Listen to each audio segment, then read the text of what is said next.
नमस्कार। प्रभा साक्षी news network के खास कार्यक्रम शौर्य पथ में आप सभी का स्वागत है।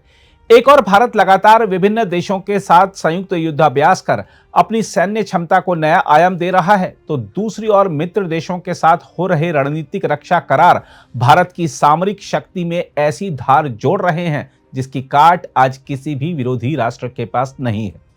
इसी निर्णायक समय में भारतीय नौसेना द्वारा नए भारतीय समुद्री सिद्धांत का अनावरण उस व्यापक राष्ट्रीय सुरक्षा दृष्टिकोण का हिस्सा है जो भारत को आने वाले दशकों में हिंद प्रशांत क्षेत्र का निर्णायक शक्ति केंद्र बनाने की तैयारी का संकेत देता है। यह वह भारत है जो अब सुरक्षा का उपभोक्ता नहीं, सुरक्षा का निर्माता बन चुका है, और इसका प्रमाण जमीन से लेकर आसमान और समुद्र से लेकर सामरिक साझेदारियों तक हर स्तर पर स्पष्ट दिख रहा है। हम आपको बता दें कि राष्ट्रपति व्लादिमीर पुतिन की आगामी भारत यात्रा से पहले रूस ने असैन्य परमाणु सहयोग को गहराने वाले समझौते पर हस्ताक्षर की मंजूरी दे दी है, और यह भारत की रणनीतिक सोच में एक नए अध्याय की शुरुआत है। रोसएटम को अधिकृत कर रूस ने संकेत दिया है कि भारत न सिर्फ छोटे मॉड्यूलर रिएक्टरों बल्कि उन्नत परमाणु तकनीकों के स्थानीय निर्माण और तकनीकी हस्तांतरण का केंद्र बनेगा। इसके साथ ही नौसेना प्रमुख एडमिरल दिनेश के त्रिपाठी ने जिस नए समुद्री सिद्धांत का अनावरण किया है वह साधारण दस्तावेज नहीं है। यह एक रणनीतिक संकल्प है कि हिंद महासागर में भारत प्रतिक्रियात्मक नहीं बल्कि नियामक भूमिका में रहेगा। इसमें युद्ध नहीं, शांति नहीं को युद्ध शांति के बीच की एक नई श्रेणी के रूप में स्वीकार करना बताता है कि भारत अब पड़ोसी देशों की चालों से अनजान नहीं बल्कि उनके संज्ञानात्मक, आर्थिक और सैन्य दबावों को समझते हुए हर स्थिति के लिए तैयार है।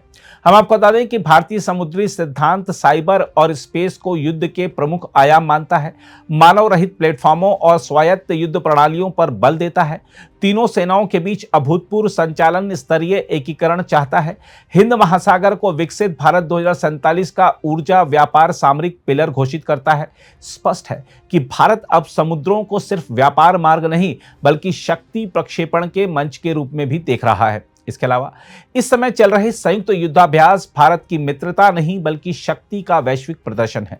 मालदीव के साथ हो रहे एक्वेरिन अभ्यास की बात करें तो आपको बता दें कि केरल में शुरू हुआ यह अभ्यास जंगल, तटीय और अर्ध शहरी क्षेत्रों में आतंकवाद रोधी अभियानों की तैयारियों को नए स्तर पर ले जा रहा है। मालदीव जैसे छोटे लेकिन सामरिक रूप से अत्यंत महत्वपूर्ण देश के साथ भारत की यह भागीदारी बताती है कि हिंद महासागर में सुरक्षा का केंद्र भारत ही रहेगा। वहीं नेपाल के साथ जारी सूर्य किरण अभ्यास पिथौरागढ़ में चल रहा है। यह अभ्यास दोनों देशों के बीच सदियों पुराने संबंधों का सैन्य रूप है। यह पहाड़ी युद्ध, जंगल युद्ध और संवेदनशील सीमाई इलाकों में आतंकवाद रोधी सहयोग भारत के उत्तरी मोर्चे को और सुदृढ़ करता है। साथ ही ब्रिटेन के साथ चल रहे अजेय वॉरियर के तहत अर्ध शहरी इलाकों में कंपनी स्तर की संयुक्त कार्रवाई दिखाती है कि भारत आधुनिक युद्ध के हर पहलू में ब्रिटेन जैसे सैन्य परिपक्व राष्ट्र के बराबर खड़ा है। यह अभ्यास भारत की वैश्विक प्रतिष्ठा का संकेत है।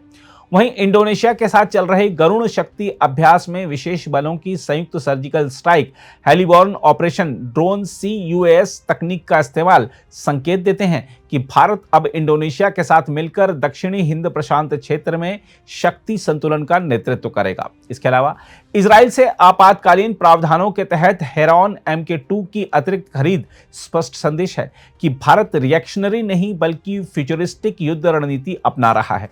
35,000 फीट की ऊंचाई और 45 घंटे तक उड़ान क्षमता वाला ये ड्रोन सीमा पार आतंकवाद और चीन पाकिस्तान की गतिविधियों पर 24/7 नजर रखने का आधुनिक हथियार है। ऑपरेशन सिंदूर में पाकिस्तान के F-16 और JF-17 को तबाह करने में इन ड्रोन की भूमिका ने साबित कर दिया था कि भारत तकनीकी युद्ध में किसी भी शत्रु से 10 कदम आगे है। इसके अलावा DRDO द्वारा 800 किलोमीटर प्रति घंटा पर टेस्ट किया गया उन्नत एस्केप सिस्टम सिर्फ विज्ञान की उपलब्धि नहीं, यह सैनिक की जान बचाने का राष्ट्रीय व्रत है।